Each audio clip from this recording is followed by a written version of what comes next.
A couple of days ago, I reviewed the film Ocean's 11. Now, let's talk about the 2001 remake, which is celebrating its 20th anniversary today.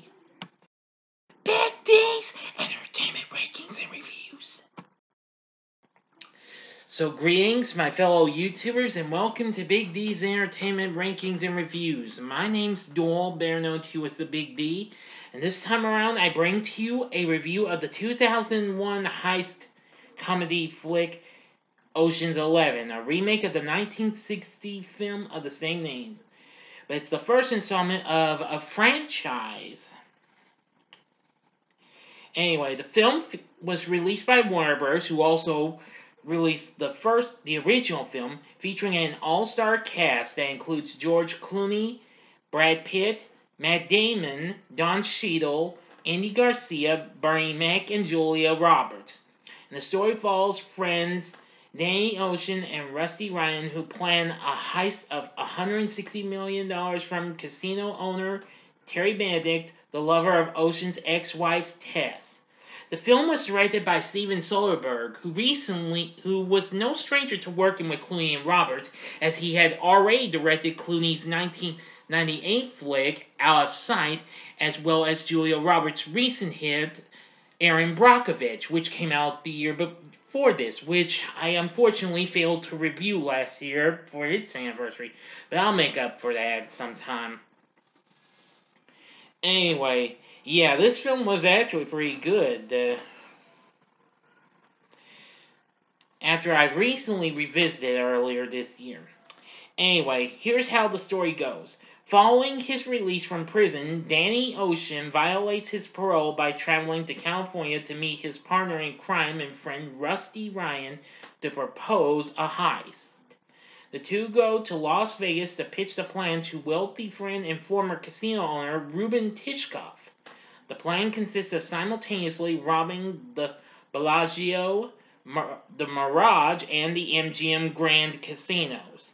Ruben's familiarity with casino security makes him very reluctant to get involved, but when he starts to think of it as a good way to get back at his rival, Terry Benedict, who owns all three casinos, he agrees to finance the operation. The three men know that the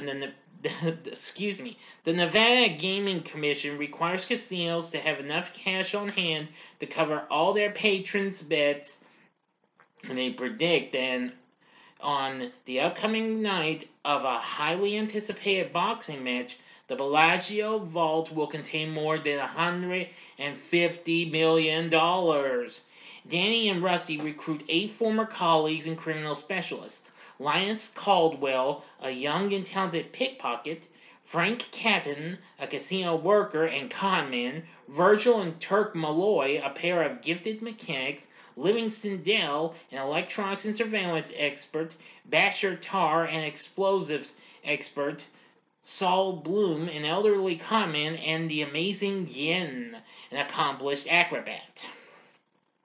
Several team members carry out reconnaissance at the Bellagio to learn as much as possible about the security, the routines, the behaviors of the casino staff, and the building itself. Other members create a precise replica of the vault, which the audience is led to believe is built solely in order to practice maneuvering through its formidable security systems. During this planning phase, the team discovers that Danny's ex-wife Tess is Benedict's girlfriend. Rusty urges Danny to give up on the plan, believing Danny incapable of sound judgment while Tess is involved, but Danny refuses. On the night of the fight, the plan is put into motion. Danny shows up at the Bellagio purposely to be seen by Benedict, who, as predicted, locks him in a storeroom with Bruiser, a bouncer. However, Bruiser is on Danny's payroll and allows him to access the vent system and join his team as they seize the vault, coincident with activities of their other team members in and around the casino. Rusty calls Benedict on a cell phone Danny dropped in Tess's coat earlier and tells him that unless he lets them have half of the money in the vault, they will blow it up. Benedict sees video footage confirming Rusty's claim. Benedict complies having his bodyguards take the loaded duffel bags to a waiting van driven by remote control. Benedict has his men follow the van while he calls in a SWAT team to try to secure the vault. The team's arrival, causes a shootout that sets off the explosives and incinerates the remaining cash. After affirming the premises otherwise secure, the SWAT team collects their gear and departs. Now for the final act and ending. As always, you know the procedure. I know you folks are. Yeah, 5 seconds to stop this video, go to the description box below and fast forward to the time below to avoid the ending spoilers. Now, if you've seen the movie already, please continue on after the 5 seconds are over with. Here we go.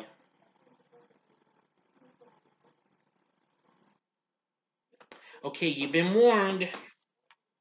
As Benedict arrives to examine the ruined vault himself, his men stop the van and find the bags were only loaded with flyers for prostitutes. Benedict studies the video footage and recognizes that the flooring in the vault on the video lacks the Bellagio logo, which had been added only recently to the vault. It is shown that Danny's team used their practice vault to create fake footage to fool Benedict. Furthermore, they themselves were the SWAT team and used their gear bags to take all the money from the vault right under Benedict's nose.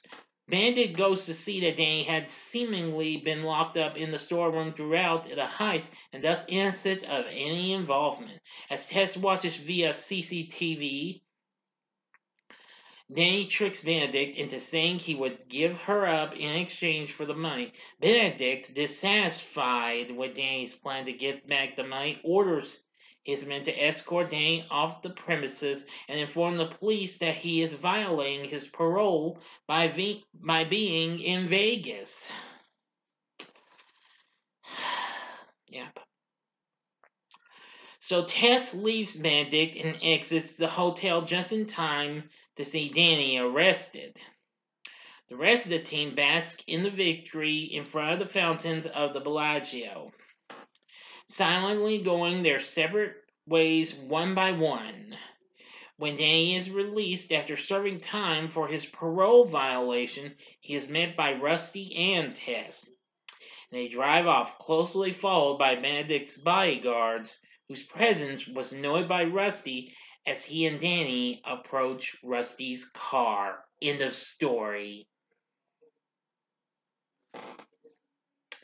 So what did I think of Ocean's 11? Well, I must say it was pretty good, actually. That's what got me interested in. It wouldn't be until, years later when I got to see the original. The film was a pretty big hit for Warner Bros. And as it was produced by Jerry Weintraub Productions and Village Roadshow, who recently worked with the Warners on many flicks such as Deep Blue Sea and The Matrix, and lots of others. Anyway, the film got good response and what have you. And I gotta say, I gotta compare it to the original. Well, I like the original in ways because it has the Rat Pack members in it, but this version is even better because it's got an even bigger all-star cast. Of course, we have George Clooney playing Danny Ocean. Playing Frank Catton is the late, great Bernie Mac. Playing Robert Rusty Ryan is Brad Pitt. Playing Ruben Tishkoff is Elliot Gould. Virgil Malloy is played by Casey Affleck. Playing Turk Malloy is Scott Kahn. Livingston Dale is played by Eddie Jemison. Bashir Tarr is played by Don Cheadle. The Amazing Yin is played by Shabo Kin.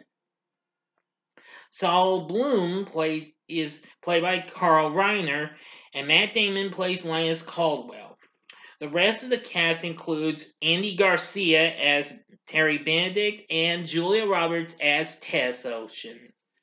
Now, there's also cameos from Topher Grace, Joshua Jackson, Barry Watson, Shane West, and Holly Marie Combs. Steven Soderbergh even appears in this. Let's see. We get cameos from Vladimir Klitschko, Lennox Lewis, Wayne Newton, Siegfried and Roy, and even two of the original film stars, Henry Silva and Angie Dickinson. Yeah. Jerry Weintraub actually appears in this as well. Anyway, I thought the pacing in this was really good. And the score from David Holmes was real good. The story was absolutely good. I think the suspense and what have you in this heist was really something. So anyway, with a great cast, a great story, a great score, and even great atmosphere, because I like the atmosphere of the casinos and Vegas, of course. So anyway, oh, one more thing. The film did well for Warner Bros. And it went on to make $450 million worldwide. And it would go on to have two sequels, Ocean's 12, which came out 3 years later, and 3 years later, Ocean's 13 would follow. And over a decade later, we got a spin-off with an all-female led cast called Ocean's 8, which came out in 2018.